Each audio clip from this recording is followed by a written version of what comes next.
Bonjour à tous et bienvenue pour cette nouvelle balade lunaire consacrée au sixième jour de la lunaison, c'est-à-dire en fait 6 jours après la nouvelle lune. On n'est plus très loin du premier quartier de lune. Encore un petit peu de patience, dans les prochaines semaines on y arrivera. Alors, comme d'habitude, je vais commencer par quelques bases lunaires, on va dire, quelques bases d'informations. Et aujourd'hui, je vais vous parler un petit peu de l'histoire de l'observation de la Lune. En fait, la Lune, vous avez remarqué, elle est dans le ciel. Ça fait enfin, depuis la nuit des temps qu'on l'observe, hein, euh, mais les premières traces écrites de représentation lunaire, ça date de 3000 ans avant notre ère, avec une sculpture sur roche découverte en Irlande. Après, il y a d'autres traces écrites, par exemple, à propos des éclipses. C'était en 1223 avant Jésus-Christ, une tablette d'argile à Ougarit. Ougarit, oui. Il y a le disque Nébra aussi. Ouais, le disque Nébra, c'est vrai qu'il englobe plus de choses encore que la Lune. Il n'y a pas que la Lune. Voilà. Je ne sais plus. Voilà. Alors, on peut aussi citer, enfin, pour ce qui est de... Attendez. Hop. Alors, la Lune a été un constant objet d'étude durant l'Antiquité et après le Moyen Âge, et puis encore aujourd'hui forcément. Euh, ça- les études portent notamment sur le cycle lunaire, les phases, les éclipses. Et là, on peut saluer le travail des Babyloniens au 8e siècle, et puis avant Jésus-Christ, où ils ont commencé à recenser méthodiquement toutes les éclipses solaires, mais aussi au 5e siècle, quand ils ont développé le concept du Saros, avec les éclipses lunaires. Le Saros, c'est les périodes de 18 ans qui voient se reproduire les éclipses, les éclipses lunaires aussi. Mais ça, on pourra en parler peut-être dans une séance euh, particulière à l'astronomie des Babyloniens, je pense. Ça serait intéressant à faire. On demandera ça à Bernard. Euh, D'autres peuples aussi ont étudié la Lune, hein. Les Chinois ne sont pas en reste sur tout ça. Il y a Archimède qui a aussi créé un planétarium calculant les mouvements de la Lune,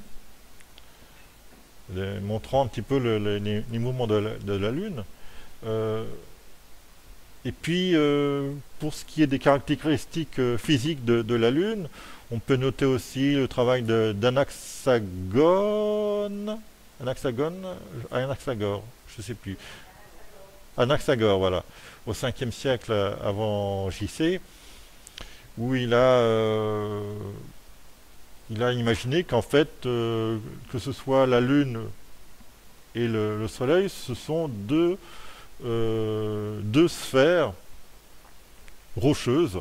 Bon, pour le Soleil, c'est un petit peu trompé, mais pour la Lune, c'est quand même ça. Il pensait que la Lune réfléchissait la lumière du Soleil. On était plutôt dans le vrai. Euh, on peut aussi, il y a Démocrite qui lui pensait que à la surface de la Lune, il y avait des montagnes et des vallées. Et puis est arrivé Aristote qui a un petit peu balayé tout ça avec une conception. Bon, je ne vais pas rentrer dans les détails, mais Aristote pensait que la Lune, c'était un peu la frontière entre l'éther, les étoiles, et puis la terre, l'eau, le feu et l'air, et que la Lune, c'était juste une sphère lisse, et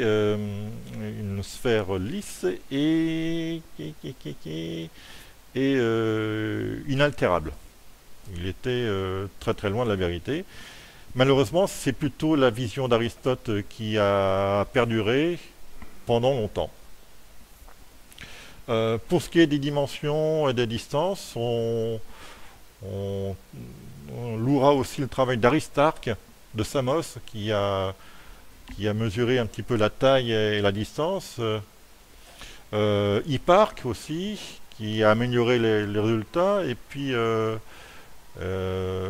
crois, j'ai pas marqué, j'ai oublié de marquer, mais il me semble que c'est Ératosthène aussi qui a fini de bien calculer les choses. Et leurs résultats sont assez proches, voire même très proches des résultats réels d'observation.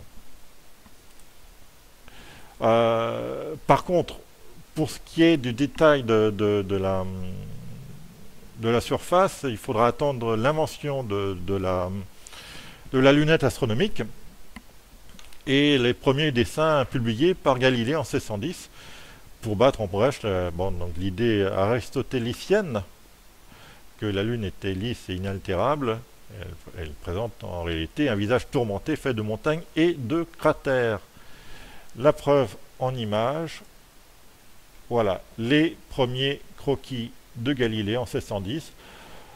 Bon, c'est des croquis un peu sommaires, hein, mais qui verront d'autres suivre, et puis d'autres astronomes suivre aussi, puis améliorer les dessins. Mais voilà, c'est la première représentation de cratères à la surface lunaire.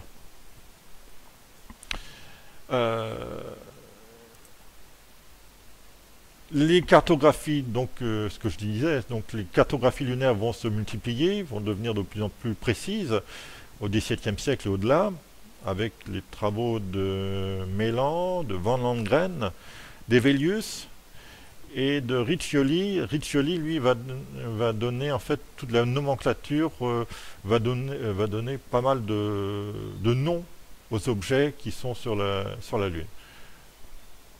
C'est principalement à lui qu'on tient tous les noms de cratères que l'on connaît aujourd'hui. Mais vraiment la révolution, ça va être la photographie, avec la première photo réalisée en 1845. C'est un premier daguerréotype par Henri Draper, et qui sera suivi évidemment de grandes améliorations par la suite. Voilà. Donc vous avez à gauche le premier daguerréotype de Draper en 1845, et vous avez à droite une photo réalisée 20 ans plus tard par Lewis Rutherford, et on voit déjà les progrès énormes en détail. Et puis on ne va pas s'arrêter là. Donc évidemment, au 19e, 20e siècle, là les progrès en photo vont s'améliorer. Et on va aller encore plus loin, toujours plus loin. C'est l'exploration spatiale qui, à la fin des années 50, va faire un bond de géant à la cartographie lunaire, et notamment en permettant aussi de découvrir la face cachée de la Lune, comme le montrent ces images-là. Donc voilà, vous avez à droite la sonde Luna 3, c'est une sonde soviétique qui offre une image, bon, vaut ce qu'elle vaut, hein, c'est quand même une première. C'est la face cachée de la Lune en 59. Et vous avez à droite une sonde récente qui est toujours en activité, une sonde américaine, Lunar Reconnaissance Orbiter, qui offre une vision en haute résolution de la face cachée. Et le stade ultime donc de la cartographie, c'est carrément d'aller faire des photos sur place. Et bah là, vous avez, bon, c'est pas vraiment de la cartographie, c'est un superbe panorama. Mais c'est vrai que les missions Apollo, que ce soit dans l'orbiteur autour de la Lune ou sur place, ont ramené énormément de photos du relief et du sol lunaire. Et puis c'est toujours magnifique ce genre de photos là, ça fait toujours rêver. Allez, on va maintenant s'attaquer à la balade. Est-ce que vous êtes prêts? C'est pas assez fort. Est-ce que vous êtes prêts? Voilà, c'est parti pour la balade. Donc le 6e jour. Alors le jour 6, c'est donc la même. Alors la région du Terminateur, hein, je rappelle, la région du Terminateur, que je retrouve ma souris, voilà. C'est la zone entre le jour et la nuit sur la Lune. Voilà. Là où le soleil se lève et ça donne des contrastes, mais des ombres, des jeux d'ombre et de lumière très importants. C'est comme quand on fait de la photo sur Terre, c'est toujours bien de faire des photos au petit matin ou le soir, parce que là on a des jeux de lumière assez importants et c'est pas écrasé quoi par la lumière du soleil. Et donc la région du Terminateur sera visible alors au jour 6, donc après la nouvelle lune, mais aussi cette même région, vous pourrez aussi la voir 5 jours après la pleine lune. Parce que là, le jour 6, c'est quand le soleil se lève sur la région, et 5 jours après la pleine lune, c'est quand le soleil se couche sur la région. La lumière vient dans l'autre sens, mais c'est toujours cette région-là qui est intéressante à observer. C'est une image prise le 28 février 2012 par un illustre inconnu. Voilà. Et on va passer maintenant alors, aux grandes formations visibles. Alors, il n'y a pas grand-chose de neuf par rapport au jour précédent. Mais on peut citer quand même le lapin de jade. Voilà. Voilà, le lapin de jade. En fait, c'est vrai qu'entre nous, le lapin de jade, on le représente de façon aussi simplifiée, un petit peu comme un lapin crétin, donc avec la mer de la sérénité en haut, là, ici, ensuite la mer de la tranquillité, le golfe des aspérités qui est ici, au-dessus de Théophile, Cyril et Catherine. Vous avez ici la mer du nectar, et en bas, là, vous avez la mer de la fécondité. Mais en réalité, en fait, le lapin de jade, si on veut vraiment représenter le lapin de jade, on va utiliser quasiment toutes les mers, y compris l'océan des tempêtes. Donc c'est une représentation un peu plus précise qui voudrait qu'en fait on utilise en fait toutes les parties sombres de la Lune. Mais nous, on aime bien ce petit dessin rigolo du lapin de jade. Alors, il n'y a pas de nouvelles mers à découvrir. On va maintenant s'intéresser aux cratères. Alors, les cratères du jour. Le fameux Aristote, qui pensait que la Lune était totalement lisse. Il y a aussi Eudoxe, Alexandre le Grand, Linné, Pline, Delambre, Aboulfeda et Maurolicus. Pline l'Ancien. Il s'agit de Pline l'Ancien. Celui qui est mort à Pompéi. Voilà. Mais ça sera cité dans... Mais je vais le redire. Ok, allez, on commence la balade. Eh ben, on va le savoir. Alors, Aristote, ou Aristoteles, C'est un cratère, un beau cratère de 88 km de diamètre, plutôt circulaire. Et il forme un couple remarquable avec Eudox qu'on ne voit pas sur la photo, mais qui, voilà, on va voir après. On a des versants très escarpés et tourmentés, portant Mitchell à l'est. On le voit ici, Mitchell. Le fond plat est étendu. Il y a deux petites montagnes excentrées. On les voit ici. Tac, tac. Et puis il y a des crevasses, des monticules et des craterlets. Alors, l'instrument minimal pour l'observer, c'est une petite lunette de 50 mm. Et donc Aristote, c'est un philosophe grec du IVe siècle avant JC. Et ce sont des images de Lunar Reconnaissance Orbiter. Tac. Eudox, Eudoxus, si on préfère. Eudox, c'est un cratère un peu plus petit, 68 km de diamètre, qui forme lui aussi donc un couple remarquable à Aristote.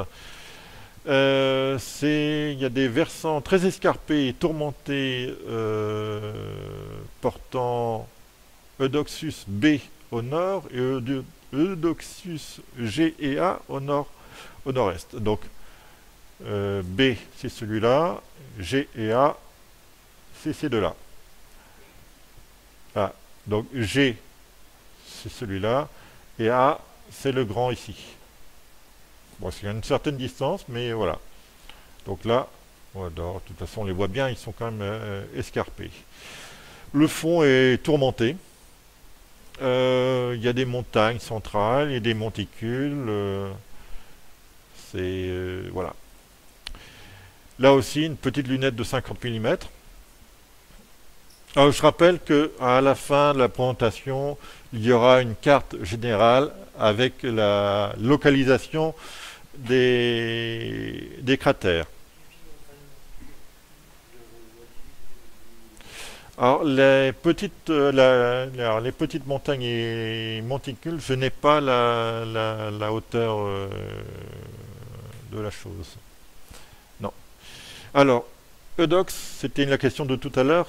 Qui est Eudox? Eudox est un astronome grec du IVe siècle. Il est inventeur de l'année de 365 jours un quart. Il est aussi l'auteur de l'hypothèse des sphères homocentriques et auteur d'une théorie des proportions et de la méthode des exhaustions mathématiques. D'accord. Ne me demandez pas, ne me posez pas de questions là-dessus. Je serais bien incapable voilà. Voilà. Si oui, c'est vrai, ça on peut le passer à table, mais après il faut assurer derrière. Alors. Comme c'est écrit. Voilà, exhaustif, voilà. Méthode des exhaustions. Bon. Alors. Bon. Pendant que tu fais la recherche sur Internet, on va aller voir le cratère suivant. Alexandre. Alexandre, alors lui, je veux dire, où est Alexandre? Vous allez me dire, Alexandre, c'est celui-là. C'est le petit là au milieu. Eh ben non. Eh ben non, c'est pas celui-là. Alexandre, c'est ce cratère-là. Parce que là, c'est un cratère. C'est en fait une formation complètement délabrée, de forme triangulaire. Donc ça va être un cratère assez ancien, qui a bien souffert un petit peu des autres impacts et puis peut-être aussi du volcanisme alentour qui l'a un petit peu comblé. Donc les versants très abîmés au sud-ouest, muraille peu élevée effondrée à l'est, le fond plat est rempli de lave sombre, et des crevasses et monticules cratérlets. Il y a aussi deux taches blanches, mais sur la photo on les voit pas trop. Bon, là aussi, un instrument minimal, ça va être toujours une lunette de 50 mm. Bon, parce que c'est vrai, c'est un diamètre de 83 km, mais c'est vrai que c'est pas évident à deviner que c'est encore un cratère, tellement il est abîmé. Bon, je vous présente pas Alexandre le Grand, hein, qui est un roi macédonien du IVe siècle. Voilà. Et l'image est toujours de LRO. Alors, le cratère suivant, c'est mon préféré du jour, je veux dire. Ah oui. Voilà. C'est le cratère Linné. Alors, le cratère Linné, c'est un tout petit cratère. Il fait 3 km de diamètre. Donc c'est pas, il n'est pas simple à aller voir, hein. C'est une formation circulaire isolée en forme de bol et entourée de matériaux clairs. Alors, on pense que c'est un, enfin, on est sûr que c'est un très jeune cratère. Voilà, un jeune cratère, toujours à l'échelle de l'univers, hein. Donc il n'aurait qu'une dizaine de millions d'années d'existence. Voilà, ça va. Avant l'apparition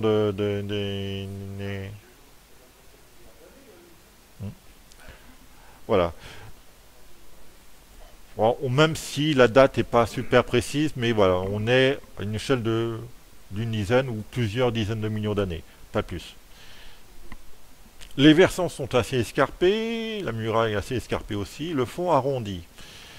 Et pour observer ce cratère, il faut un télescope de 200 mm au minimum. Alors, Carl von Linné est un naturaliste et médecin suédois du XVIIIe siècle, fondateur de l'Académie de Stockholm et inventeur de la nomenclature binominale des espèces animales et végétales. Mais voilà, on va zoomer, alors pas directement dans la photo ici, on peut pas, mais on va aller ici sur un lien. Hop. Alors. Voilà. Alors, on va mettre en plein écran. Voilà. Eh ben, accrochez vos ceintures. On va y aller, là. Hop, hop. Alors, tac.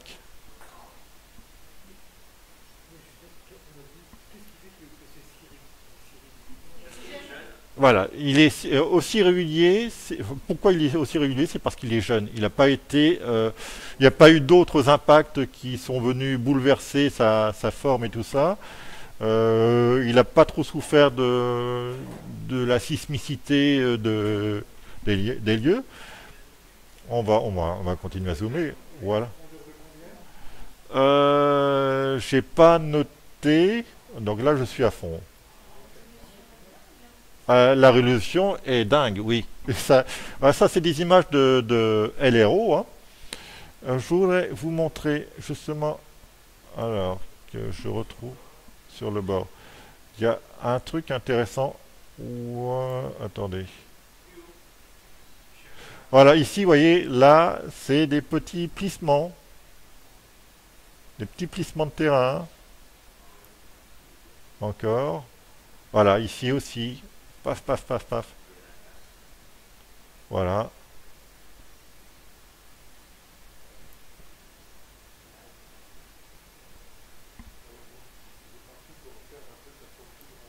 Il est parti, oui.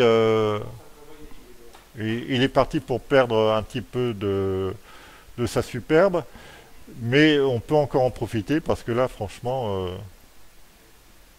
ouais. Là, on peut compter les cailloux, hein. Il part en pente douce. En fait, le truc, c'est que sa forme, c'est pas un bol régulier. C'est-à-dire qu'en fait, c'est un bol, sauf que le fond, il est, en fait, c'est un peu comme un bol, mais version extérieure. C'est-à-dire que le fond, il est plat. Voilà. C'est un peu comme une assiette à soupe, oui. Voilà. Si on regarde, hop là, voilà. On voit ici, là, que il y a un petit rond là qui est un petit peu plat, quoi. Voilà. Et avec ces images-là, si vous allez sur le site de la mission LRO, ou même de la NASA, et ils proposent aussi des visions en 3D du cratère. Et, voilà, des représentations en 3D, et ils sont assez spectaculaires. Voilà. Mais c'est voilà, quand je suis tombé sur cette image-là, c'est c'est fascinant. Ah, c'est précis, oui. Et on voit bien en fait là aussi tous les un petit peu les striures là aussi, voilà, d'éjecta, ouais, ouais. Ah, puis là on voit encore quelques vagues ici. Tac, voilà. C'est c'est vraiment un modèle parfait de cratère d'impact. Alors, on va revenir maintenant à comment on fait pour quitter ça. Euh, ah, F11, oui. Voilà. Et alors, attendez. Voilà ma souris. Tac. Non. Alors, ah, bah attends, je vais fermer ça. Peut-être que ça va marcher, tout simplement. Voilà, ça marche. Donc, bye bye Linné, et on va aller voir Pline. Plinius. Pline, donc c'est un cratère. Alors, c'est bien celui-là, hein, voilà. Pline, c'est un cratère de 43 km. Et là, j'ai la hauteur. Il fait 2300 mètres de hauteur entre le fond et le haut des versants. C'est une formation circulaire isolée.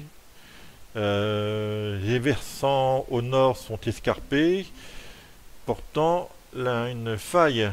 Ah oui, oui, on voit celle-là ou celle-là. Ah, c'est Rimae Plinius au nord. Et les murailles sont en gradin, effondrées aussi. Un petit peu, ouais, on voit un petit peu en gradin ici.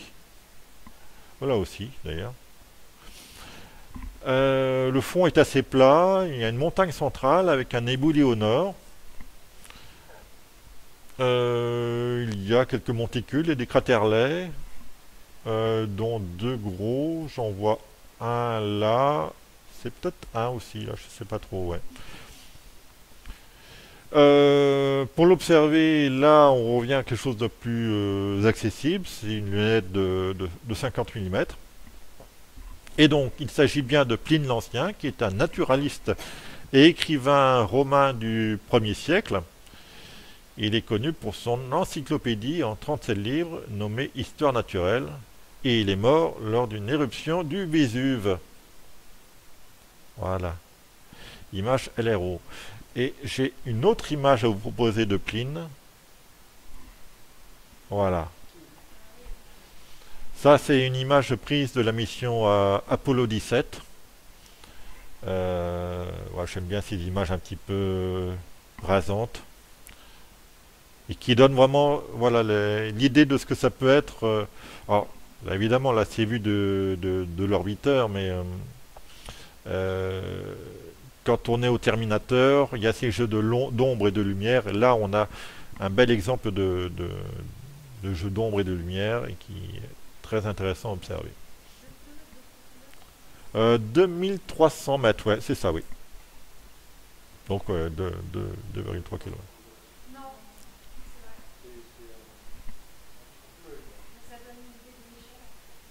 Ouais.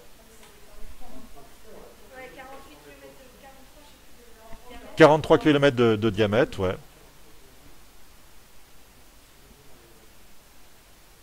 Ouais.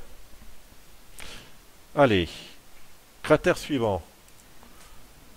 Delambre. Bah là, tout est marqué en fait. Donc Delambre, c'est un cratère de 53 km circulaire, bon, à peu près. Les versants sont escarpés au nord-ouest, portant Delambre H, et Théon Junior au sud-ouest. Théon Junior, voilà. Junior ici, ok. Alors, la muraille est élevée en gradin portant Delambre D au nord. Alors, Delambre D, voilà, il est là. Et le fond est tourmenté. Il y a une montagne centrale avec des monticules et des crevasses et cratère-lait. Là aussi, lunettes de 50 mm. Et Jean-Baptiste Delambre est un astronome français du XVIIIe siècle, collaborateur de Pierre Méchain. Pierre Méchain, que l'on connaît, qui lui aussi a été le collaborateur de Charles Messier et qui a beaucoup œuvré au catalogue Messier.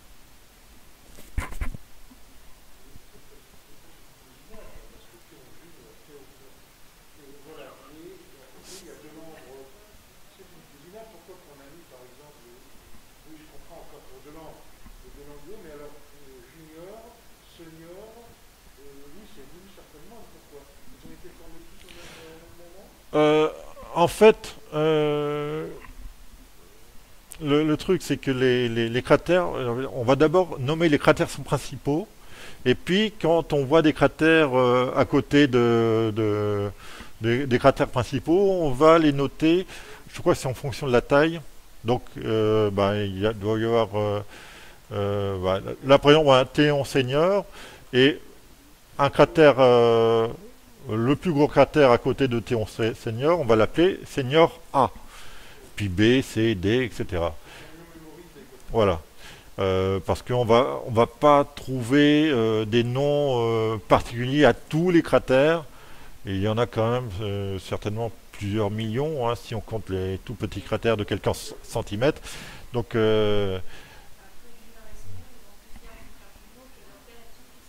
voilà. C'est vrai que là, Théon Junior, oui, ils se ressemblent tellement que bon, voilà. On a décidé de les appeler comme ça, Junior et Senior. Bon,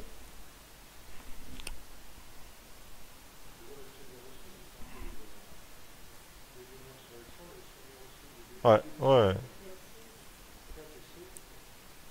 Mm.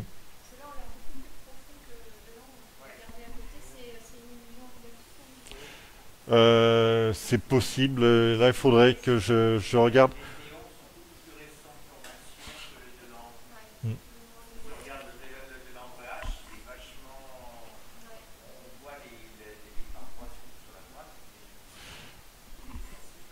Voilà, ouais, ouais.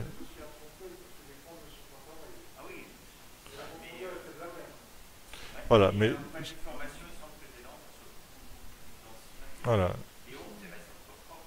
voilà. C'est sans doute une question d'âge qui fait que certains paraissent euh, bien formés, d'autres paraissent un petit peu effacés comme ça. Il y a quand même là dans le lot des cratères qui ont été formés il y a plusieurs milliards d'années, et puis on a vu tout à l'heure un cratère qui a été formé il y a une dizaine de millions d'années.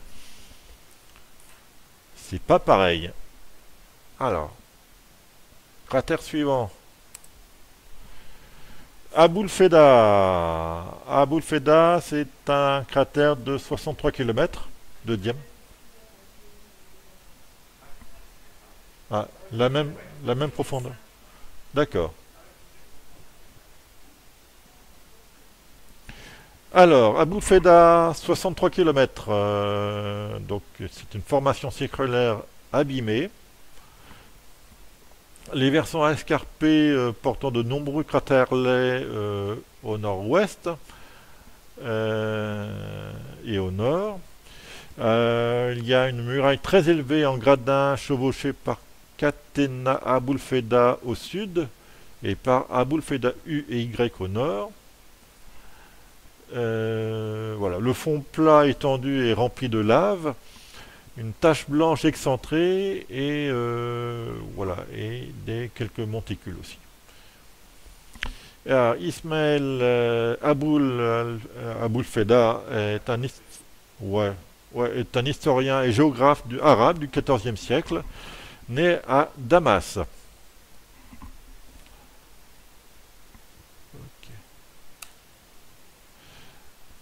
Et puis on va terminer avec Mauro-Licus. C'est alors Mauro-Licus, c'est celui-là, oui. Ok. C'est une formation circulaire aussi, et formant un couple intéressant avec Barocius.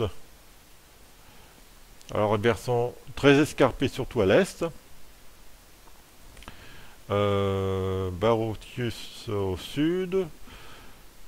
Donc des murailles très élevées, des fonds plats, un fond plat avec de nombreux cratères. Euh, voilà. Donc ça, on peut pas dire qu'il soit super récent, hein, avec tous les impacts qu'il y a. Tac. Et pour l'observer, il suffit d'avoir une paire de jumelles. Voilà. Ah tiens, c'est vrai, j'ai oublié de mettre la taille, le diamètre de Maurolicus. Ok. Alors, Francesco Maurolico est un savant italien du XVIe siècle, auteur d'une Cosmographia en 1543 et la théorie du fonctionnement de l'œil, auteur du traité sur les coniques en 1533. Les coniques. Ah non, non, c'est pas les coliques, c'est les coniques. Voilà. 114 km de diamètre, ouais. 4,7 km de profondeur. Ok. Oui, oui, oui, tout à fait. C'est pas le liné de 3 km là, c'est une autre dimension.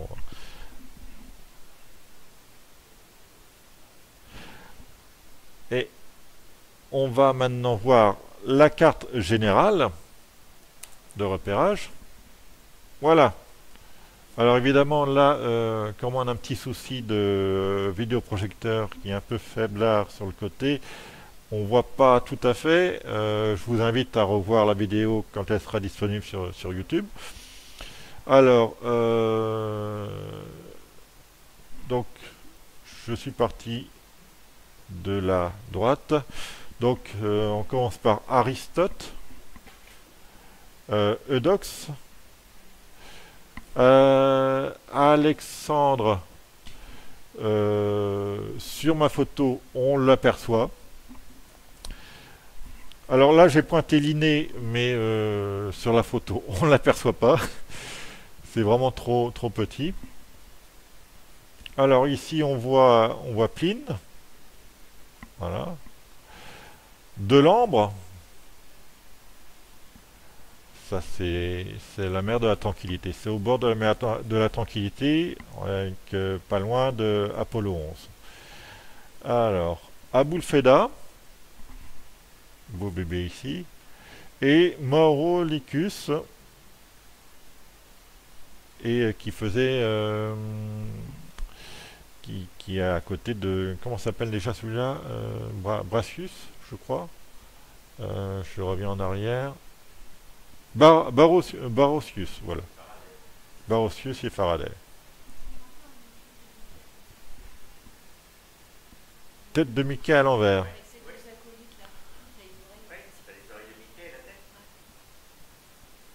Ah oui, Barocius. Ah oui, oui, un peu la tête de mes, oui. Ok. Ok, alors je reviens là. Donc après, ça c'est vraiment un aperçu de ce qu'il y a, enfin un bref aperçu de cette sixième journée, parce que là il y aurait de quoi dire, hein, quoi faire. Et puis on peut toujours aussi revenir sur certains cratères du jour précédent, comme ici, comme le triptyque Théophile, Cyril et Catherine. Là, vous avez, c'est la... Oui, une question?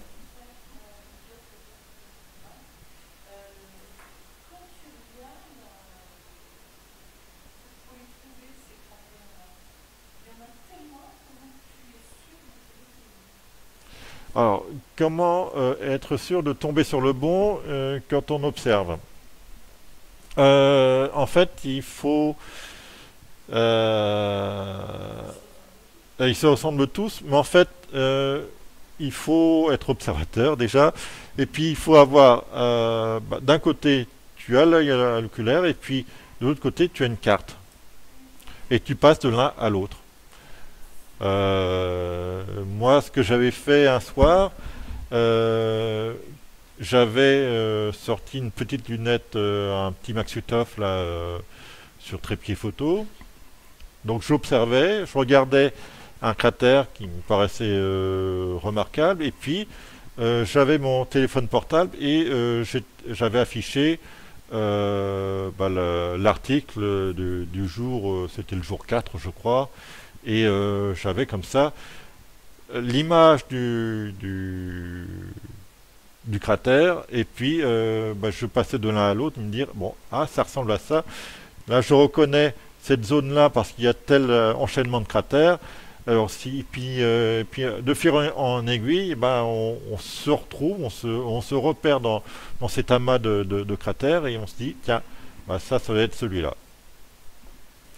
Mais c'est un travail un petit peu d'entraînement, un peu de, ouais, c'est un peu comme, oui, c'est le travail de repérage dans le ciel des étoiles, c'est pareil, ça demande un peu de, voilà, faut pas rester, faut pas zapper quoi tout le temps, faut regarder, être attentif, essayer de repérer des enchaînements de cratères et puis comparer.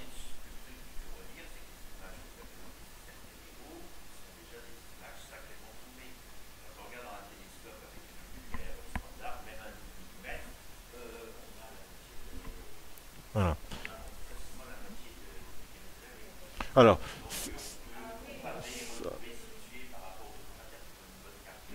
c'est vrai que bon, là, je présente, quand je fais la présentation des cratères, c'est des cratères, enfin, c'est des photos haute résolution d'une sonde qui orbite autour de la Lune. C'est pas, c'est une autre qualité que de ce qu'on peut voir dans une petite lunette chez nous, quoi. Et c'est pour ça que j'aime bien cette idée aussi de mettre à la fin une photo réalisée par nous ou par un amateur, une photo d'ensemble qui permette comme ça de mettre un- une localisation de ces objets. Voilà. Alors pour l'observer les prochaines semaines et prochains mois, il faut que la météo soit là. Mais voilà, pour observer le sixième jour de la lunaison, donc rendez-vous le 13 septembre, c'est un peu passé, tiens, je t'ai laissé. Euh, oui, tiens, j'ai pas fait gaffe. Le 26 septembre, c'est encore bon. Ouais, c'est encore bon. Ouais. Voilà, en inversé. Alors, les heures sont un petit peu à titre indicatif parce que euh, ça indique voilà, qu'on est, par exemple ici, le 12 octobre à 13h05. Bon, à 13h05, je suis pas sûr que vous la voyez, hein, parce que la Lune ne sera pas encore levée. Mais ça correspond pile poil voilà, c'est l'âge pile poil de la Lune. C'est-à-dire que de l'autre côté de la Terre, ceux qui pourront la voir là en pleine nuit, ça sera pile poil 6 jours après la nouvelle Lune. Euh, mais bon, ça peut vous permettre de l'observer la veille ou le lendemain, mais en sachant qu'elle aura quelques heures avant ou quelques heures après, quoi. Oui, on peut voir la Lune en plein jour, si elle est levée. Si elle n'est pas levée, oui, bien sûr. on peut tout à fait observer les cratères en plein jour. Ça manque un peu de contraste, mais voilà. C'est un peu comme observer Vénus. C'est intéressant de l'observer quand il fait encore un peu jour, hein, juste au crépuscule, un peu jour, parce que là, la, la lumière ambiante atténue un peu la luminosité de Vénus.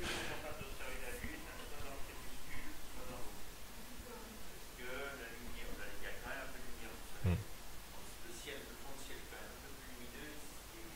Voilà, ça arrache un peu moins les yeux qu'on se prend. Là, en plus, on s'approche, petit à petit, on s'approche de la pleine Lune. Donc, il y a de plus en plus de lumière qui est collectée par les télescopes. Et donc, si vous l'observez en pleine nuit, vous allez en prendre plein les yeux, à moins d'utiliser évidemment des filtres. Ça, c'est ce qui est recommandé, hein.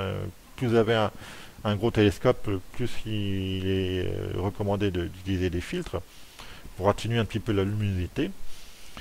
Et puis voilà quoi. Ouais, voilà tout ce que je voulais dire. Alors, les ressources. Pour réaliser cette nouvelle balade, j'ai utilisé À l'affût des étoiles de Pierre Bourges, Jean Lacroix et Nicolas Dupont-Bloch, et particulièrement le chapitre La Lune au jour le jour, qui me donne une liste de cratères à observer et de régions à observer. Une liste que j'agrémente aussi avec le logiciel Atlas virtuel de la Lune, Virtual Moon, de Patrick Chevalet, qui est un must en matière de logiciel. Il n'y a pas d'équivalent, en fait, je pense. Et en fait, toutes les informations que je donne sur les cratères, par exemple, sont tirées du logiciel. Et puis bon, pour ce qui est des photos, ben, j'utilise Wikipédia et Wikimedia Commons qui permettent de récupérer toutes les photos, notamment les photos en domaine public publiées par la NASA. Voilà. Tac. Alors, je vais quand même ouvrir euh, Atlas virtuel de la Lune. Alors, si vous faites une recherche, des fois vous allez tomber, ça sera peut-être plus simple de chercher Virtual Moon, le nom anglais de l'Atlas. Évidemment, il s'ouvre sur l'autre écran. Je vais le repasser de l'autre côté. Voilà. Alors, Terminator, éphéméride. Nouvelle lune, voilà. Je mets 1, 2, 3, 4, 5 et 6. Voilà. Sixième jour. Et là aussi, on peut zoomer et s'intéresser au Terminateur. Tiens, Abul Feda est là.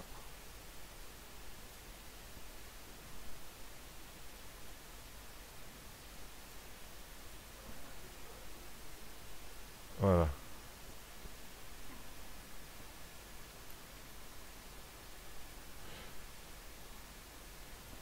Donc, je vais descendre encore. On va aller voir un petit peu l'autre, là.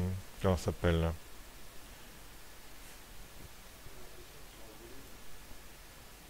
Ah, Maurolicus. Alors, oui, la photo de 2012.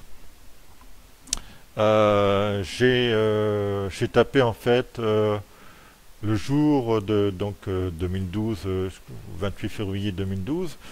En fait, la Lune est âgée de 6 jours et 6,90. Donc on n'est pas loin du septième jour. Donc c'est pour ça que sur ma photo, Maurolicus est en entier, alors qu'ici il est le jour se lève en fait sur le cratère. Et si on clique sur Maurolicus, on va avoir dans l'onglet information, voilà, un certain nombre de détails. Voilà, 4700 mètres de hauteur, 114 km de diamètre. Voilà, avec la description. C'est une formation exceptionnelle à observer 6 jours après la nouvelle lune, avec une paire de jumelles. Et l'origine du nom, voilà, né à Messine, tout ça. Auteur du nom Riccioli, donc ce que je disais tout à l'heure, Riccioli, c'est celui qui a, c'est le principal contributeur des noms donnés aux cratères et aux formations géologiques sur la Lune. Et voilà, c'est un formidable outil, hein. Je le répéterai jamais assez lors de ces balades lunaires. L'Atlas virtuel de la Lune est un formidable outil pédagogique pour apprendre à se repérer un peu sur la Lune et à identifier tous les reliefs visibles à un moment donné. Voilà. Pardon? Pour notre prochain voyage, oui, bien sûr. Voilà. Alors, il faut combien d'espace pour stocker Virtual Moon? Ça dépend. Ça dépend parce qu'en fait, soit tu installes la version de base, soit tu installes la version enrichie avec toutes les cartographies. Et ça peut monter très très loin. Alors, parce qu'en fait, là, on a, alors attends, configuration. Ah oui, évidemment, c'est sur l'autre écran qui apparaît. Alors, c'est là.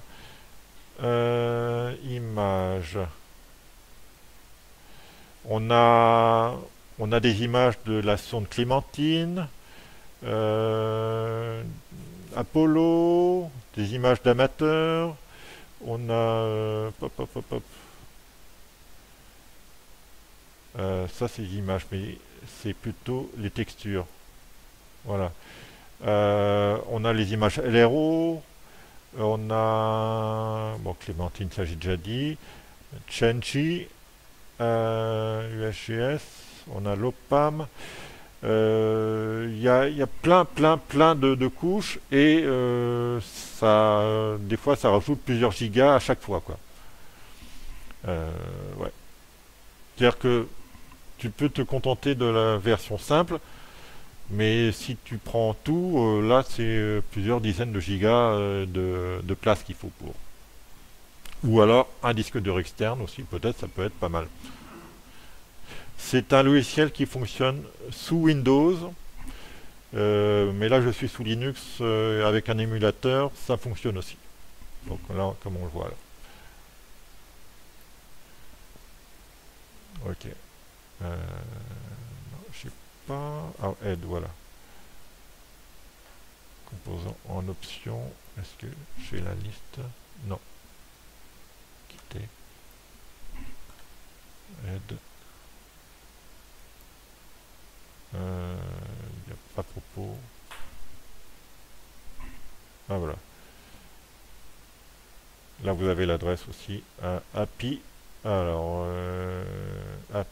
www.ap-i.net/avl.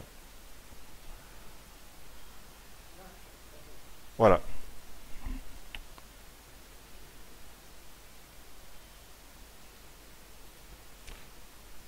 Ok. Alors, ainsi se termine cette séance de balade lunaire consacrée au 6e jour. À très très bientôt, je crois, c'est dans 2 semaines. 2 semaines ou 3 semaines. Oui, oui. Et qui sera donc consacré au 7e jour, qui est pas loin d'être en fait le premier quartier. Je crois que le premier quartier c'est 7 jours et demi, enfin voilà. Donc à bientôt sur notre chaîne YouTube. Ah oui, n'oubliez pas de liker aussi les pouces bleus. C'est notre trésorière qui me fait des grands gestes qu'il faut que rappeler ça. Donc, n'hésitez pas à soutenir notre travail. Merci, à bientôt.